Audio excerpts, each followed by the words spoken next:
Hello students, welcome to online class. मैं सुखवंत सिंह। ਆਪਾਂ ਕਰ ਰਹੇ ਸੀ +2 ਪੰਜਾਬੀ ਸਾਹਿਤ ਦੇ ਵਿੱਚ ਆਪਣਾ ਕਾਵ ਭਾਗ ਦੇ ਵਿੱਚ ਆਪਾਂ ਜਿਹੜੀ ਪਿਛਲੀ ਵੀਡੀਓ ਦੇ ਵਿੱਚ ਆਪਾਂ ਚਰਚਾ ਕੀਤੀ ਸੀਗੀ। ਕਾਵ ਭਾਗ ਦੇ ਵਿੱਚ ਆਪਾਂ ਜਿਹੜੀ ਆਪਣੀ ਪਿਛਲੀ ਵੀਡੀਓ ਦੇ ਵਿੱਚ ਆਪਾਂ ਜਿਹੜੇ ਭਾਈ ਵੀਰ ਸਿੰਘ ਦੇ ਜਿਹੜੀ ਪਹਿਲੀ ਕਵਿਤਾ ਹੈ ਚੜ ਚੱਕ ਤੇ ਚੱਕ ਘੁਮਾਨੀਆਂ, ਇਹਦੀਆਂ 3 व्याख्यावां कर लिया सी। तिन्हां ते आपां चर्चा कीती सी। चढ़ चक ते चक घुमानियां, ये लोक कथा सोहनी महिवाल दी लोक कथा है। उसनूं आधार बना के भाई वीर सिंह जी ने जिहड़ा अपना फलसफा भाव विचार पेश किया। उस विच आपां नूं इह समझाया सी, दस्सिया गया सी कि किवें जिहड़ी सोहनी अपने महिवाल दे मिलाप तो बाद उहदी जिहड़ी काल्पनिक स्थिति है, ਉਹਦੀ ਜਿਹੜੀ ਕਾਲਪਨਿਕ ਸਥਿਤੀ ਹੈ ਉਸ ਨੂੰ ਬਿਆਨ ਕੀਤਾ ਸੀ ਕਿ ਉਹ ਕਿਸ ਤਰ੍ਹਾਂ ਦੇ ਆਪਣੇ ਰੋਜ਼ਾਨਾ ਕੰਮ ਕਰਦੀ ਹੋਈ, ਰੋਜ਼ਾਨਾ ਦੇ ਜਿਹੜੇ ਨਿਤ ਦੇ ਕੰਮ ਕਰਦੀ ਹੋਈ, ਆਪਣੇ ਕੰਮ ਦੇ ਵਿੱਚ ਇੰਨੀ ਰੁਚੀ ਆਪਣੇ ਕੰਮ ਦੇ ਵਿੱਚ ਕਰਦੀ ਹੋਈ ਜਿਹੜੇ ਉਹਦਾ ਪ੍ਰੇਮੀ ਮਹੀਵਾਲ ਹੈ ਉਹਦੀਆਂ ਸੋਚਾਂ ਸੋਚਦੀ ਹੋਈ ਇੰਨੀ ਅੱਗੇ ਲੰਘ ਜਾਂਦੀ ਹੈ ਕਿ ਦੁਨਿਆਵੀ ਪੱਧਰ ਤੋਂ ਉੱਪਰ ਹੋ ਜਾਂਦੀ ਹੈ। ਉਹ ਅਰਸ਼ਾਂ ਨੂੰ ਫਰਸ਼ ਬਣਾ ਕੇ ਉੱਤੇ ਰੰਗੀਲੜੇ ਨਾਚ ਨੱਚਦੀ ਹੈ। ਜਿਹੜੀ ਸਤਰੰਗੀ ਪੀਂਘ ਹੈ, ਅਸਮਾਨੀ ਹੈ, ਤੀਰ ਕਮਾਨ, ਉਹ ਤੋਂ ਆਪਣੇ ਰੂਪ ਦੀਆਂ ਕਿਰਨਾਂ ਵਰਾਉਂਦੀ ਹੈ। ਕੁਦਰਤੀ ਚੀਜ਼ਾਂ ਜਿਹੜੀ ਤਾਰੇ ਚੰਦਰਮਾ, ਉਹ ਸੋਚਦੀ ਹੈ ਸਭ ਮੇਰੇ ਵੱਸ ਵਿੱਚ ਹੈ, ਸਭ ਮੇਰੇ ਵੱਸ ਵਿੱਚ ਆ ਗਏ। ਉਹ ਆਪਣੇ ਜਿਹੜੇ ਤਾਰੇ ਚੰਦਰਮਾ ਨਾਲ ਆਪਣੇ ਵਾਲਾਂ ਕੇਸਾਂ ਦੇ ਵਿੱਚ ਉਹਨੂੰ ਪਰਾਉਂਦੀ ਹੈ, ਉਹਨਾਂ ਨਾਲ ਉਹਦਾ ਸ਼ਿੰਗਾਰ ਕਰਦੀ ਹੈ, ਆਪਣਾ ਜਿਹੜਾ ਰੂਪ ਹੋਰ ਸੋਹਣਾ ਬਣਾਉਂਦੀ ਹੈ। ਤਾਂ ਇਹਨਾਂ ਗੱਲਾਂ ਤੇ ਆਪਾਂ ਪਿਛਲੀ ਵੀਡੀਓ ਦੇ ਵਿੱਚ ਚਰਚਾ ਕੀਤੀ ਸੀ। ਇਸ ਕਵਿਤਾ ਦੀ ਆਪਣੀ ਇੱਕ ਵਿਆਖਿਆ ਰਹੇਗੀ। ਆਪਾਂ ਇਹਨੂੰ 4 ਹਿੱਸਿਆਂ 'ਚ ਪੂਰਾ ਕਰਨਾ ਸੀ। 3 ਹਿੱਸੇ ਆਪਾਂ ਪਿਛਲੀ ਵੀਡੀਓ 'ਚ ਕਰ ਲਏ ਸੀ। ਪਿਛਲੀ ਵੀਡੀਓ 'ਚ ਆਪਾਂ ਪ੍ਰਸੰਗ ਸਹਿਤ ਵਿਆਖਿਆ ਸਮਝੀ ਸੀ। ਹੁਣ ਜਿਹੜੀ ਆਪਣੀ ਇਹਦਾ ਇੱਕ ਟੁਕੜਾ ਪਾਰਟ ਕਵਿਤਾ ਦਾ ਰਹਿ ਗਿਆ, ਉਹ ਆਪਾਂ ਪੂਰਾ ਕਰ ਲੈਂਦੇ ਹਾਂ। ਫਿਰ ਆਪਾਂ ਅੱਗੇ ਚੱਲਾਂਗੇ। ਤਾਂ ਜਿਹੜਾ ਆਪਣਾ ਪਾਰਟ ਰਹਿ ਗਿਆ ਉਸ ਤੇ ਚਰਚਾ ਕਰਦੇ ਹਾਂ। ਰੰਗ ਰੂਪ ਦੇ ਤੀਰ ਵਸਾਨੀਆਂ, ਰੰਗ रूप दे तीर वसानियां, रंग रूप दे तीर वसानियां, नूर अखियां च समानियां, नूर अखियां विच समानियां, नूर अखियां विच समानियां। नूरो नूर वंदड़ी जानी हां, नूरो नूर वंदड़ी जानियां, नूरो नूर वंदड़ी जानियां, नूर नूरियां नूं पई लानियां, नूर नूर नूरियां नूं पई लानियां। ये अपनी पिछली जिहड़ी 3 व्याख्या हो गया सन। ये अपना पार्ट एक हिस्सा अपनी जिहड़ी पहली कविता है चढ़ के चक घुमानियां कविता नूं आपां 4 हिस्सियां च वंड के पूरा किया है। ਤਾਂ ਹੁਣ ਆਪਣਾ ਉਹਦੇ ਵਿੱਚੋਂ ਲਾਸਟ ਜਿਹੜੀਆਂ ਆ 17 ਬਚਦੀਆਂ ਹਨ ਜਿਨ੍ਹਾਂ ਤੇ ਆਪਾਂ ਹੁਣ ਚਰਚਾ ਕਰਨੀ ਹੈ। ਪ੍ਰਸੰਗ ਪਿਛਲੀ ਵੀਡੀਓ 'ਚ ਤੁਸੀਂ ਸਮਝ ਲਿਆ ਹੋਊਗਾ।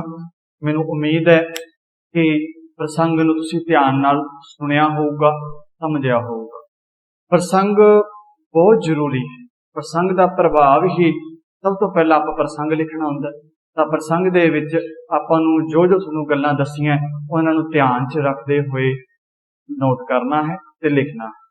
ਹੁਣ ਕਰਦੇ ਹਾਂ ਆਪਾਂ ਆਪਣੀ ਜਿਹੜੀ ਚੌਥਾ ਜਿਹੜਾ ਆਪਣਾ ਹਿੱਸਾ ਰਹਿ ਗਿਆ ਸੀ ਪਹਿਲੀ ਕਵਿਤਾ ਦਾ, ਉਹਨੂੰ ਪੂਰਾ ਕਰਨ ਜਾ ਰਹੇ ਹਾਂ। रंग रूप दे तीर वसानियां, नूर अखियां च समानियां, नूरो नूर हवंदड़ी जानियां, नूर नूरियां पई वसानियां या नूरो नूर पई लानियां। तां इस विच जिहड़ी सोहणी ने इस विच सोहणी ने आसमानी पींग नूं, जिहड़ी आसमान दी पींग किहड़ी सी, जिहनूं आपां कह दिंदे आ इंद्रधनुष, सतरंगी आसमानी पींग है, उन्होंने की बना रखे, पींग नूं कमान बना लिया। पींग किनूं कहने आपां, झूटे लैण वाले, आपां जिथे आपां झूटे लैने बैठ के ध्यान होवे, पींग किस नूं कहा जांदा है, उहनूं कमान, कमान किनूं कहा जांदा है, तीर चलाउण वाले नूं। ते तीर चलाउण वाला शस्त्र है, शस्त्र उसनूं आपां कहने आ कमान कहने आ, तीर चलाउण वाला, जिस नाल तीर चलाए जांदे हैं। तां जिहड़ी आसमानी पींग है उसनूं ओ कमान दे रूप विच, कमान दे रूप विच धरती ते अपना रंग रूप दे तीर भरा रही है। पहली लाइन की सी अपनी, रंग रूप दे तीर वसानिया। हुण रंग रूप दे तीर है वो वरा रही है, वरसा रही है धरती ते। कौन वरसा रही है? सोहणी। कौन वरसा रही है? सोहणी वरसा रही है। तां जिहड़ा सोहणी अपनी कल्पना दे विच जिहड़ी सत रंगी पींग है उसनूं तीर कमान बना के, जिहड़ी आसमानी पींग नूं कमान बना के जिहड़ा उहदा नूर है, जिहड़ा उसदे रूप दा रंग रूप नूं धरती ते, रंग रूप नूं धरती ते वरा रही है। भाव हुण जिवें आपां तीर चला के वार करिए, वो वार किहड़े कर रही है? अपने रंग ते रूप दे बना के, रंग रूप ते तीर वरा रही है। रंग रूप दे तीर है वो वरा रही है। वरा रही भाव जिवें वर्षा हो रही है, उसे तरह एक दे मगर तीर, बहुत सारे तीर वरा रही है धरती पे। महिवाल दे कल्पना विच होए मिलाप दा हुण ओहदा की है? सोहणी अपनी कल्पना दे विच उहनूं इस तरह लगदा है कि मैं अपने महिवाल नूं मिल चुकी हाँ। महिवाल अपने महिवाल दे मिलाप किस तरह दा होया? कल्पना दा। सोहणी की कर रही सी? अपने नित दा काम। नित दा काम की सी? भांडे बनाउण दा। मिट्टी दे भांडे बना रही है जग ते। वो कल्पना करदी हुई भी उहनूं महिवाल नाल ओहदा मिलाप हो गया, ओहदा आनंद महसूस करदी है ते वो कहंदी है कि चारे पासे नूर ही नूर है। चारे पासे नूर ही नूर है। चारे पासे नूर भाव नूर ही नूर है, रोशनी ही रोशनी है, नूर ही नूर है। कदों महसूस हो रहा है उन्हों? जदों वो महिवाल दे नाल मिलाप दी कल्पना महसूस करती है। अपनी कल्पना दे विच इंज लगता है कि महिवाल है उसनूं वो प्राप्त हो गया। फिर उस तो बाद वो चारे पासे उसनूं नूर ही नूर दिखाई दे रहा है। उसनूं इस रब्बी नूर नूं वध तो वध अपनियां अखां विच वो समा लेना चाहुंदी है। भी उन्होंने इन्नी खुशी है, इन्ना नूर, इन्ना आनंद, इन्नी खुशी मिल रही है तो सब वो जो दृश्य उहदे अखां दे सामने चल रहा है उन्होंने अपने विच अपनियां अखां दे विच समा लेना चाहुंदी है नूर। तां अपनी पहली गल सी रंग रूप दे तीर वसानियां, भी जिहड़ी सोहणी है वो जिहड़ी आसमानी पींग नूं कमान बना के रंग रूप दे तीर है धरती ते वरा रही है। नूर अखियां च पई समाने। हुण उहनूं जिहड़ा चारे पासे नूर ही नूर दिस रहा है वो उस रब्बी नूर नूं वध तो वध भी उहदी कोशिश है भी जिन्ना मैनूं आनंद, जिन्नी मैनूं खुशी मिल रही है वो सब मैं अपनी अखियां विच समा लवां। उहनूं उस नूर नूं अपने विच समा लेना चाहुंदी है। उसनूं लगदा है कि सारा शरीर, हुण देखो जिहड़ा उहदा सारा शरीर लहू ते मांस दा बनिया है, लहू दा मांस दी थां जिवें वो रब्बी रोशनी दे नाल ही तब्दील हो गया। हुण उहदा जिहड़ा शरीर, हुण अपना शरीर है किहदा बनिया? मांस हड्डां लहू दा बनिया शरीर है। पर उहनूं ये महसूस हो रहा है कि उहदा हुण शरीर वो हड्डां मांस दा शरीर नहीं रहा, उस नूर ही नूर दा जिहड़ा शरीर बनिया, भाव परमात्मा दी रब्बी रोशनी विचों तब्दील हो गया है। उसनूं इस दे नूर विच इस दे नूर दी चमक दूर दूर तक फैल रही है। जिहदी ओहदे नूर दी चमक है ओहदे दूर दूर तक फैल रही है। इस रब्बी नूर दी अलौकिक चमक नूं जिहड़ी सोहणी महसूस कर रही है, जिहड़ा नूर ही नूर वो रब्बी नूर है।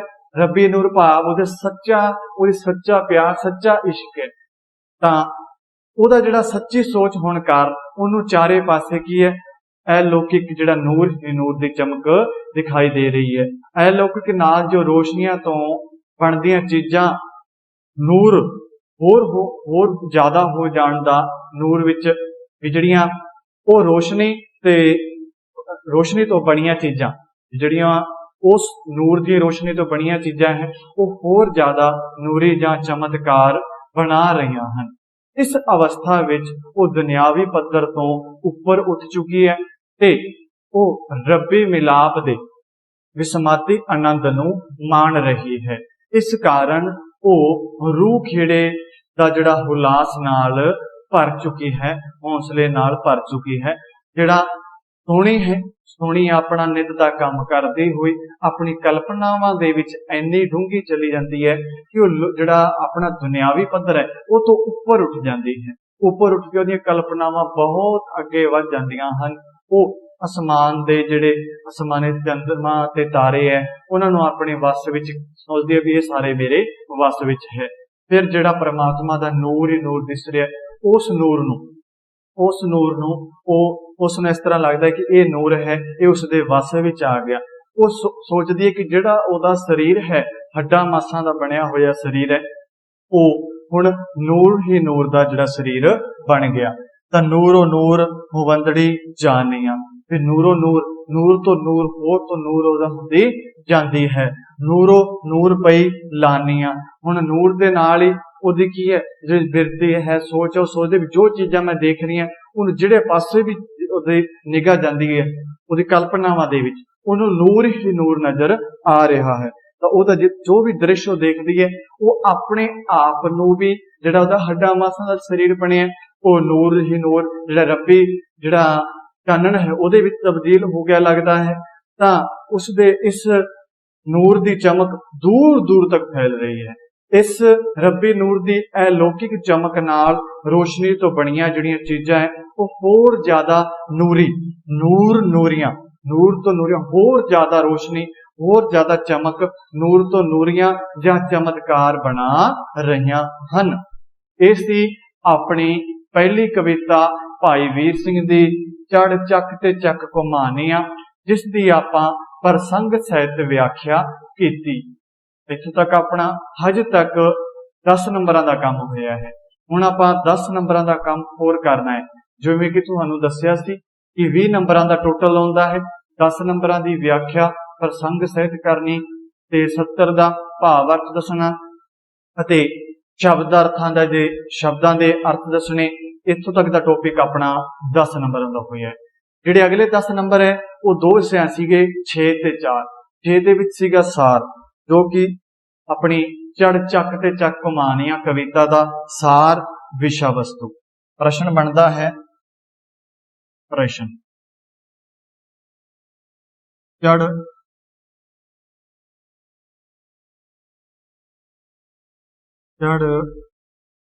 चक ते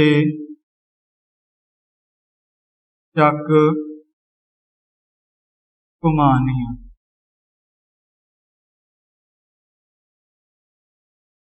कविता दा सार भी कह सकते हो जां विषय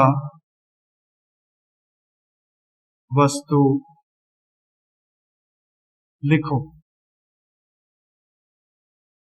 हुण तुहानूं सार कहा जाए या विषय वस्तु कहा जाए जो भी कहा जाए आप उसनूं लिखना। तां आपां हुण 6 नंबर के प्रश्न ते चर्चा करांगे कि इहदा सार की है या विषय वस्तु की है। तां सार जां विषय वस्तु हुण चढ़ चक ते चक घुमानियां जिहड़ी कविता है भाई वीर सिंह दी लिखी हुई रचना है। पहली गल आपां आ लिखनी, चढ़ चक ते चक घुमानियां कविता भाई वीर सिंह दी लिखी हुई कविता है। इस कविता विच कवि ने सोहनी महिवाल की लोक कथा नूं आधार बना के अपना काव्य फलसफा पेश किया है। फलसफा भाव विचार, फलसफा भाव विचार पेश किया है भाई वीर सिंह ने। उन्होंने परमात्मा दे उन्होंने की दस्सिया पेश किया करते दसदे है कि परमात्मा नाल मिलाप करन लई मनुख जिहड़ा परमात्मा दा नाल मिलाप मनुख दा परम मनोरथ है, परम धर्म है। सब तो पहला काम कि अपना मनुख दा सब तो पहला काम की है, उस परमात्मा दे नाल अपना मिलाप होना, उस परमात्मा दी आपां बंदगी करनी, शुकराना करना, उहदा सिमरना मनुख दा सब तो पहला ते जरूरी काम उन्होंने दस्सिया है। इस रचना विच भाई वीर सिंह ने सोहनी अते महिवाल दी लोक कथा नूं आधार बना के अपनी काव्य फलसफे नूं पेश किया है। पेश करते हुए कह रहे हैं कि परमात्मा नाल मिलाप कर लई मनुख नूं ना तां एकांतवास विच जाण दी लोड़ है कि हुण आपां नूं कोई अपना घर बार गृहस्थ छड्डण दी लोड़ नहीं, उन्हां दा कहना है एकांत जाके कल्ले होके रहण दी कोई लोड़ नहीं, ना ही आपां नूं कोई दुनियावी काम छड्डण दी लोड़ है। जेकर अपने मन दे विच शरधा होवे तां आपां अपने दुनियावी काम धंधे करदे होए भी उस परमात्मा दे नाल मिलाप अपना हो सकदा है। उस परमात्मा दे नाल आपां मिलाप दा आनंद महसूस कर सकदे हां जेकर आपां सच्चे मनो सिमरन करिए, भगती करिए, सच्ची बंदगी ते प्यार नाल, सच्ची बंदगी ते प्यार नाल जिहड़ा परमात्मा दा मेल हुंदा है, परमात्मा दा मनुख या इस अपनी रूह नाल परमात्मा दा मेल हुंदा है। हुण उस दे विच परमात्मा नूं प्राप्त करना, उहनूं बंदगी करना दुनियावी काम करते रह के भी आपां प्राप्त कर सकते हां। जिवें कि घर बैठी सोहनी अपने महिवाल दे मिलाप दी कल्पना दे विच नाले वो अपने कामकार कर रही है, नाले वो घरे बैठी अपने काम कर रही है, पर अपनी कल्पना दे विच अपनी जिहड़ी चक ते भांडे बनाउंदी हुई, चक ते वो भांडे बनाउंदी है, वो भांडे बनाउंदी हुई अपनी कल्पना दे राही महिवाल दे मिलाप दा आनंद माणदी है।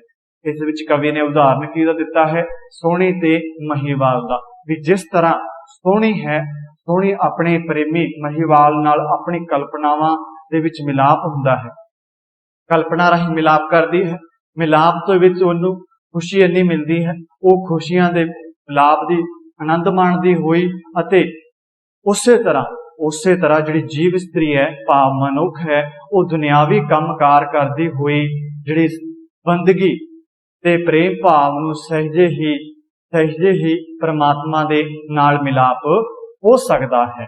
फिर आपां की गल करदे हां, इस विच जिहड़ा विसमादी, इस विच जिहड़ा मिलाप विसमादी आनंद माण सकदी है। इस कविता विच गुरमति फलसफे नूं मुख रख के या गुरमति फलसफे नूं विचार नूं मूर्तिमान कीता है। इस विचार विच कवि ने मुख ते तो कल्पना भी कवि दे मुख तो कल्पना की पेशकारी अति सुंदर पेशकारी नाल कीती है। इस दी कल्पना की उडारी सिखरां ते रूपमान करदी है। ये सी अपना इस पाठ का कविता का 6 नंबरां दा सार। हुण जिन्नियां आपां इहदी गल्लां सीगियां, जो आपां व्याख्या दे विच चर्चा कीती, जो आपां व्याख्या दे विच गल्लां पढ़ियां, सुनियां, समझियां, ओही गल्लां आपां ऐसे टॉपिक दे विच भाव ऐसे जिहड़ा अपने सार दे विच आपां गल कीती है। तो जेकर आपां जिहड़ी व्याख्या है उहनूं ध्यान नाल समझिया है तां अपने जिहड़ा 10 नंबरां दा टॉपिक है सार ते केंद्री भाव, वो नाल दी नाल क्लीयर हो जाऊगा, वो आपां नूं समझना होर सौखा हो जाऊगा, क्योंकि उहदे नाल सार दे नाल जिहड़ियां मिलदियां जुलदियां गल्लां आपां की पहलां कर चुके हां अपनी व्याख्या दे विच। इसलिए इन्हां विषयां नूं जिहड़ा अपना चल रहा है इस नूं ध्यान नाल समझना। तो ये सी 6 नंबरां दा अपना सार। हुण गल करांगे 4 नंबरां दी। 6 नंबरां दी गल होगी, हुण गल करदे हां 4 नंबरां दी। चढ़ चक ते चक कुमानी, चढ़ चक ते चक चक घुमानिया।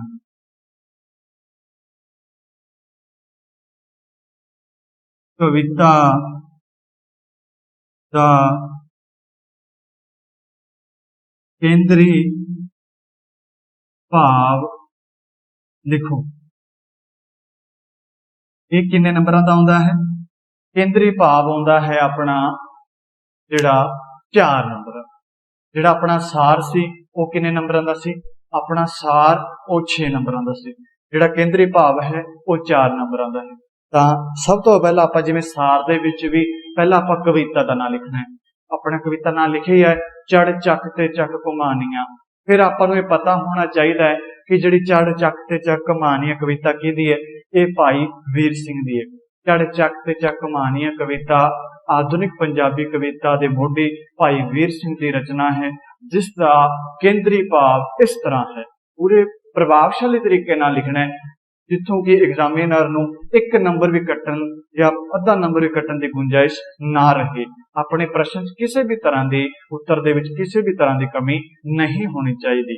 चढ़ चक ते चक घुमानिया कविता आधुनिक पंजाबी दे मोढी भाई वीर सिंह की कविता है, जिसका इसका केंद्री भाव इस तरह है। किस तरह है?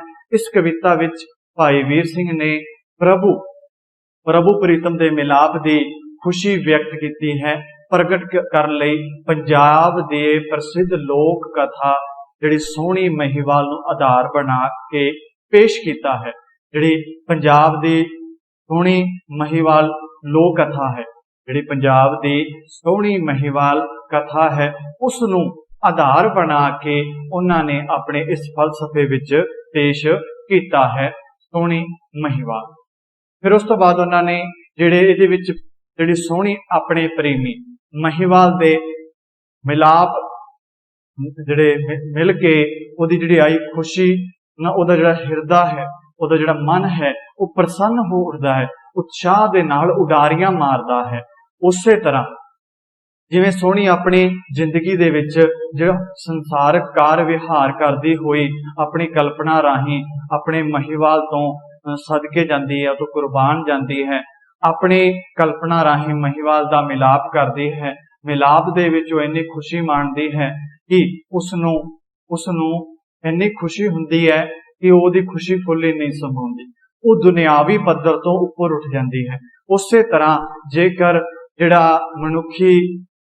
मनुख है परमात्मा दे नाल अपना जिसम जिवें सोहनी ते महिवाल दी लोक कथा नूं आधार बना के दस्सिया गया कि सोहनी अपनी कल्पना दे विच किन्नी डूंगी चली जाती है। जेकर मनुख भी अपने कार विहार करदा होया उसे तरह दीयां कल्पनावां दे विच उडारी मारे तां उहदा परमात्मा दे नाल मेल हो सकदा है। मनुख नूं क्या है? जीव इस्त्री संसारिक धंधे काम करदा होया भी इस प्रभु प्रीतम दे नाल विस्मादी आनंद प्राप्त कर सकदा है। ये सी अपना 4 नंबरां दा केंद्री भाव। बड़े ही ध्यान नाल गल दिमाग च रखनी है। जो हुण अपना टॉपिक चल रहा है, मैं बार बार तुहानूं सचेत कर रहा हाँ कि ये टॉपिक 20 नंबरां दा है बोर्ड की परीक्षा के नजरिए च। इस वास्ते तुसीं इहनूं ध्यान नाल समझना, ध्यान नाल नोट करना है। एक बार ध्यान नाल तुसीं समझिया ते उहनूं नोट कर लिया तो तुहाडा नाल दी नाल जिहड़े अपने 20 नंबर है वो पक्के हुंदे जाणगे। क्योंकि आपां नूं कोई भी कविता होगी उहदे विच कवि दा नाम कविता दा नाम पता होना चाहिए है। सार या केंद्री भाव दे विच कविता दा नाम आ जाऊगा, पर व्याख्या दे विच आपां नूं खुद नूं याद रखना पैना है। खुद नूं अपने सोच के आधार ते उस कविता दे विच कवि दा नाम लिखना पैना है। आपां नूं जेकर याद होऊगा, चंगी तरह समझिया होऊगा तो आपां नूं कोई दिक्कत नहीं आउणी। तां इह सी अपनी पहली कविता जिहड़ी भाई वीर सिंह दी चढ़ चक ते चक घुमानिया, जिस विच आपां इहदी प्रसंग सहित व्याख्या की। इस कविता नूं आपां 4 हिस्सिਆਂ च वंड के समझिया, उन्हां दी व्याख्या की, प्रसंग एक करवाया। क्योंकि आपां एक कविता की है, वो सारी कविता दा पहली सारी कविता दा इक्को ही प्रसंग है। तां तुसीं चाहो तुहानूं बिंदे बिंदे भी लिख सकते हो, चाहो तो एक बार भी, वो तुहाडे ते डिपेंड है। वो तुहानूं समझ आना चाहिए है। एक बार लिखना बेहद जरूरी है, रिपीट करना तुहाडे ते डिपेंड है। ते उस तो बाद है अपना 10 ਨੰਬਰਾਂ ਦਾ ਪ੍ਰਸ਼ਨ। ਇਹਨੂੰ उम्मीद है तुसी ये जिहड़ी अपनी पहली कविता है इहनूं ध्यान नाल समझिया होऊगा, इहनूं तैयार किया होऊगा। अगली वीडियो दे विच आपां भाई वीर सिंह दी दूजी कविता है जिहड़ी समा उस ते चर्चा करांगे। उन्ने चिर विच तुसीं इहनूं तैयार करना, नोट करना। धन्नवाद।